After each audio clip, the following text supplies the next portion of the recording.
I clenched my fists under the table, my nails digging into my palms.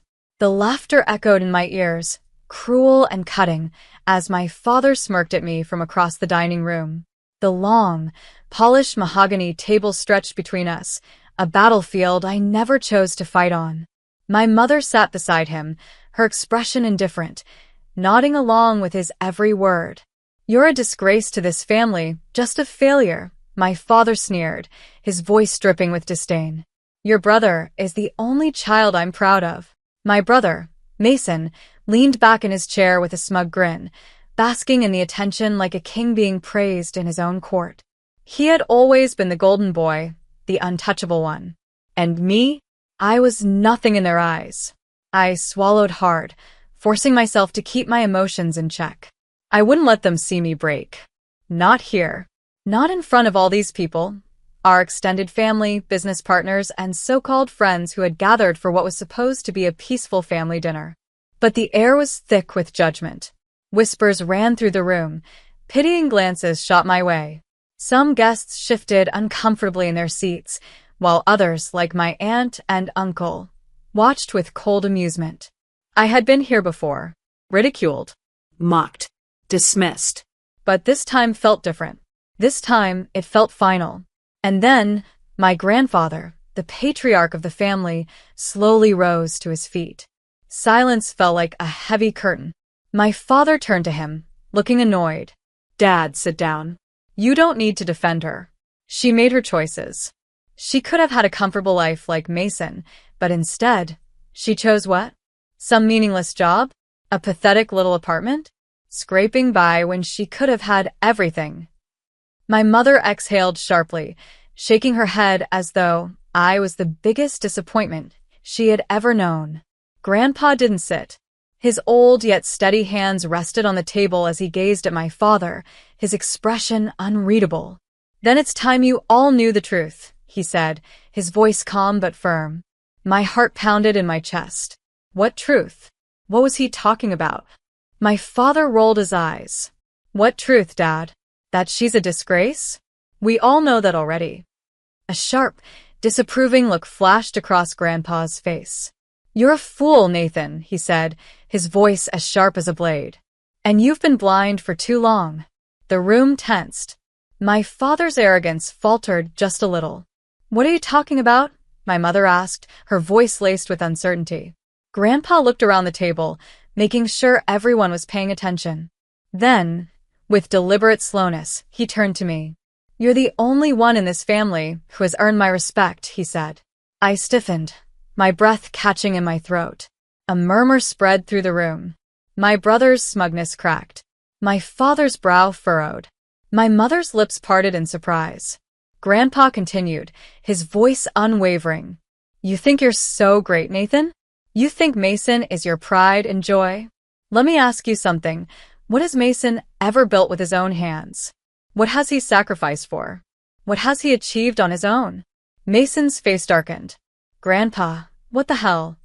"Be quiet," Grandpa snapped, his voice thundering through the room. Mason's mouth clamped shut. "I've been watching for years," Grandpa went on. "I watched you shower Mason with praise while tearing her down. I watched you celebrate his every achievement, no matter how small, while belittling everything she has done. And yet, she never stopped. She never gave up. She carved a path for herself without your money, without your approval, without your name." I felt my chest tighten, a rush of emotions threatening to spill over.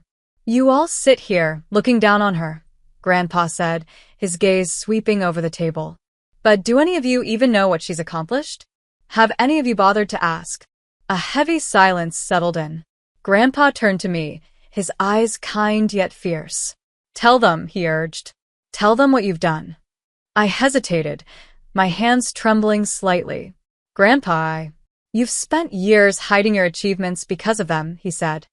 "Because they made you feel unworthy. But not tonight." I took a shaky breath, glancing around the table.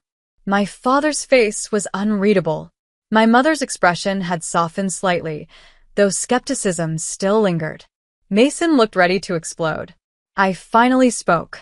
"I built my own company," I said, my voice stronger than I expected. From the ground up. With no handouts, no family name, no connections. A ripple of shock spread through the guests. My father scoffed. You expect us to believe that? Grandpa cut in. Believe it, Nathan. Because I invested in her company.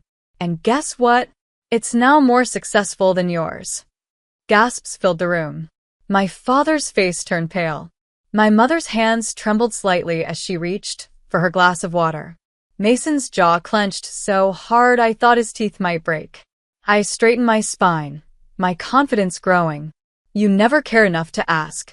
Never cared enough to see me for who I am. You were so busy propping Mason up that you didn't notice the daughter you wrote off is the one who actually built something real. My father looked at Grandpa, desperation creeping into his voice. Dad, you're joking, right? This is some kind of... No, Grandpa said, his voice absolute. And here's the best part, Nathan. She didn't just build a company. She built an empire. An empire that, starting tomorrow, will own the controlling shares of your company.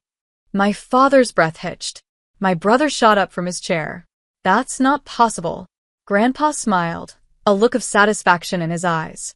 Oh, but it is. I made sure of it. The weight of his words crashed over the room like a tidal wave. My father slumped back in his chair, his hands shaking. My mother looked like she might faint. Mason's confidence shattered before my eyes. And me? For the first time in my life, I felt seen. The daughter they called a disgrace was now the one holding all the power. And I wasn't done yet. The silence in the room was suffocating.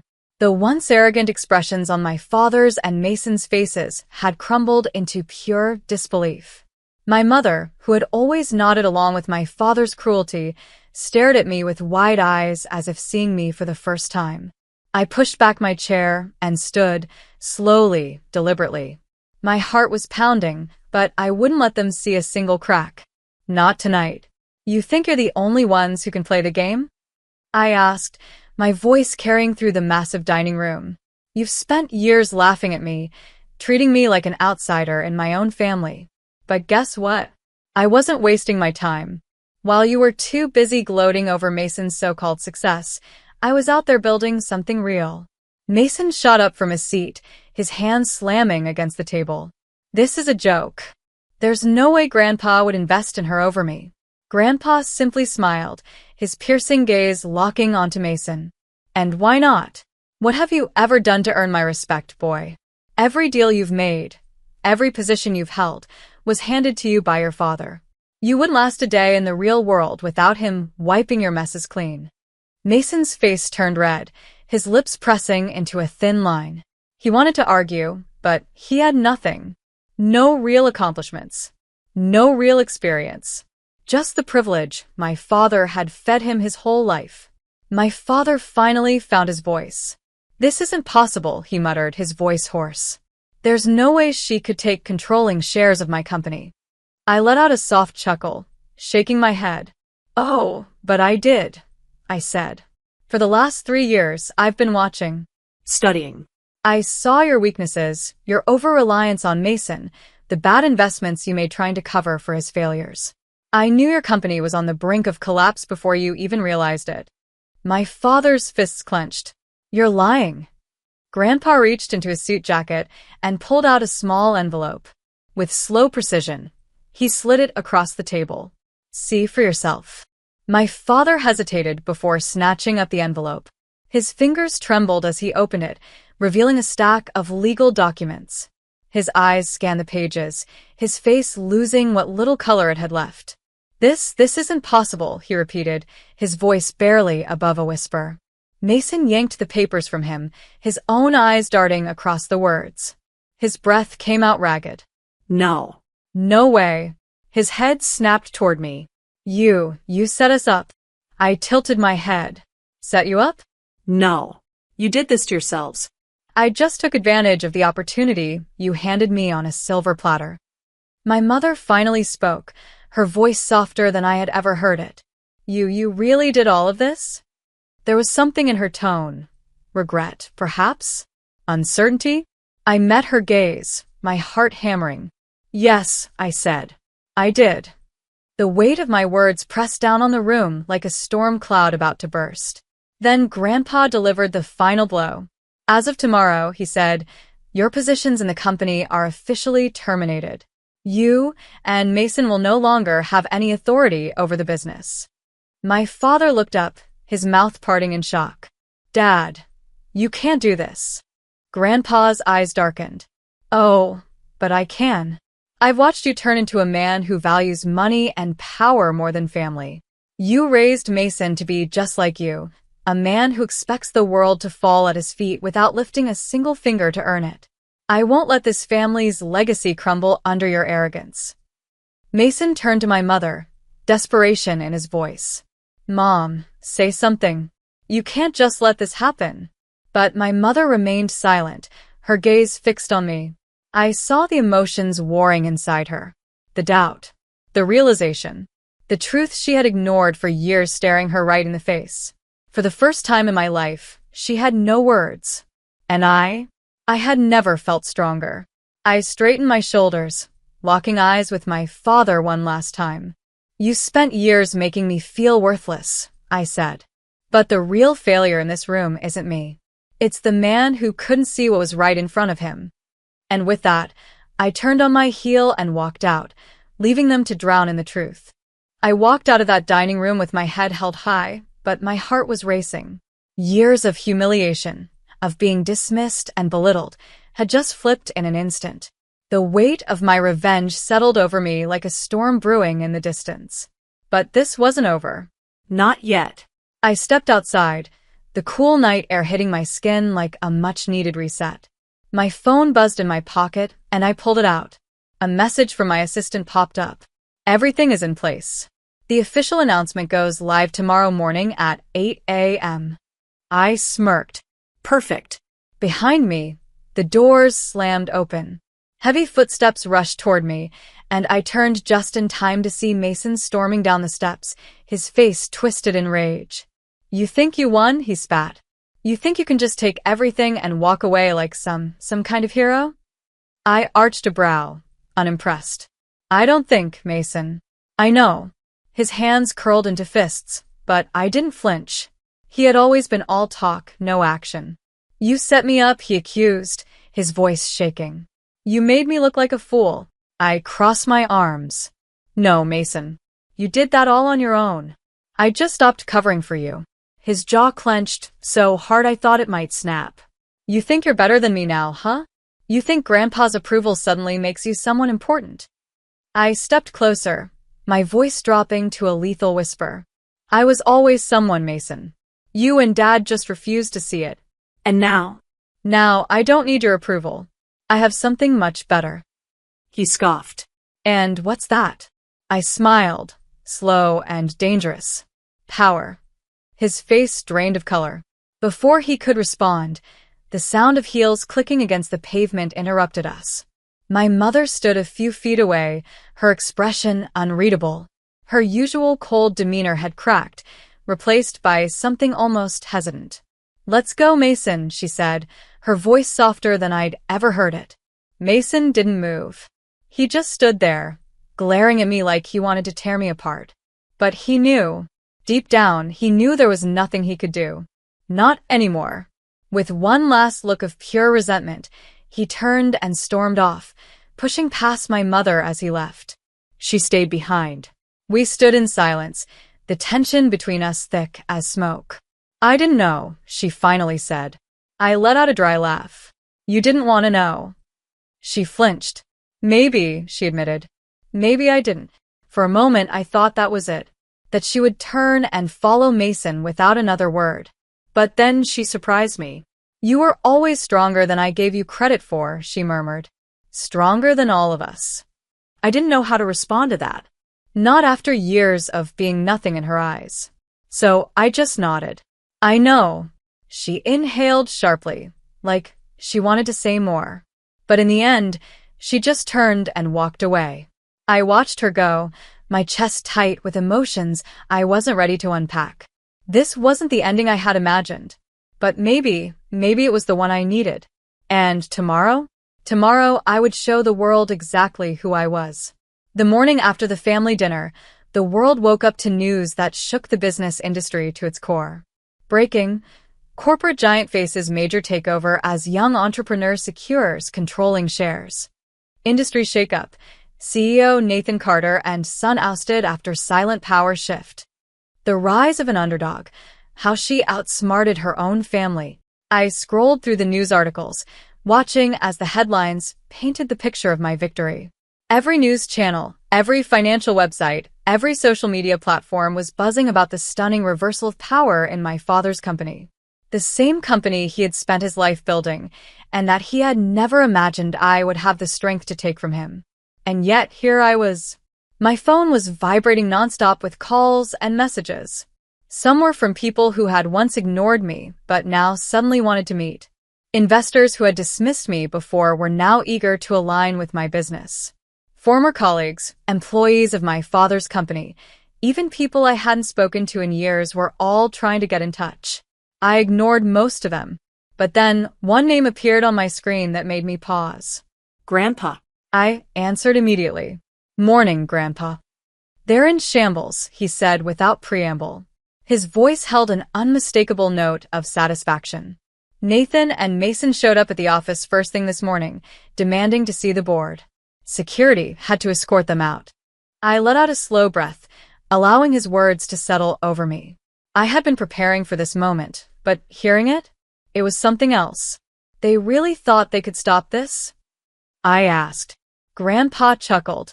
Nathan was always blinded by arrogance, and Mason was too sheltered to see reality. They assumed they were untouchable. He paused.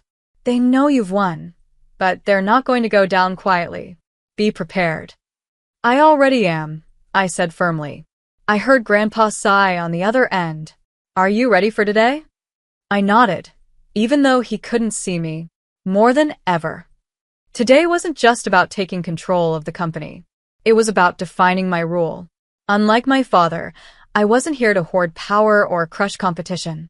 I had bigger plans, and they started today. I arrived at the corporate office at 9 a.m. sharp. It was the first time I had ever walked through these doors not as an outcast, but as the one in charge. The security guards at the entrance, who had once ignored me, now straightened their posture as I passed. The elevator ride to the top floor felt surreal. I had spent years thinking I would never be allowed inside the spaces my father and brother ruled over so effortlessly. But now? Now, I wasn't just stepping into the boardroom. I was stepping into my destiny. As I entered the massive glass-walled room, every board member was already seated, waiting for me.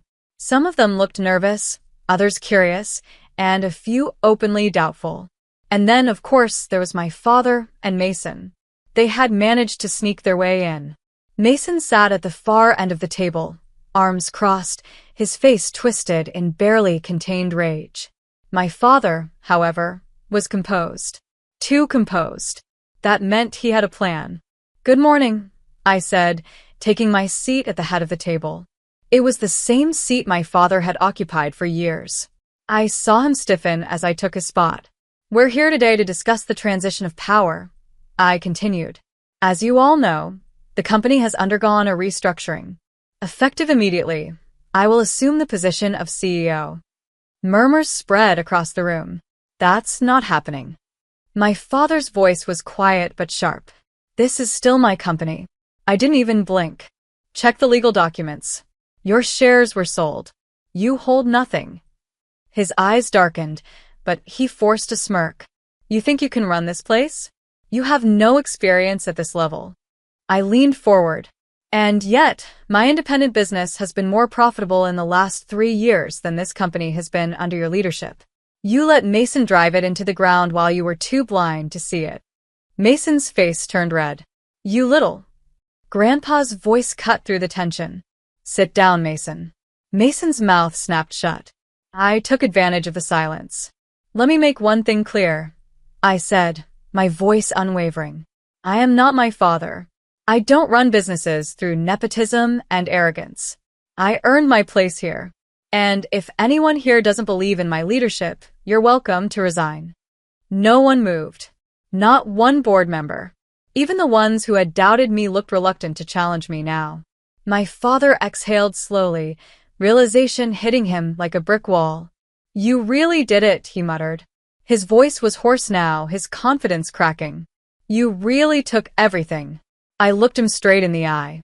No, Dad. You lost everything. I just stopped letting you hold me back. For the first time in my life, he had no response. After the meeting ended, security escorted my father and Mason out of the building. This time, it was official. I watched from my office window as they stood on the sidewalk, completely lost. My father, the man who had once ruled this company with an iron grip, now had nothing. Mason, who had spent his whole life believing he was untouchable, looked completely shattered. Mason turned back once, his expression full of hatred. But I didn't flinch. He knew. It was over. They disappeared into the streets. And just like that, I was free. I leaned back in my chair, staring out at the city skyline. This was my future now. My empire. And for the first time in my life, I won.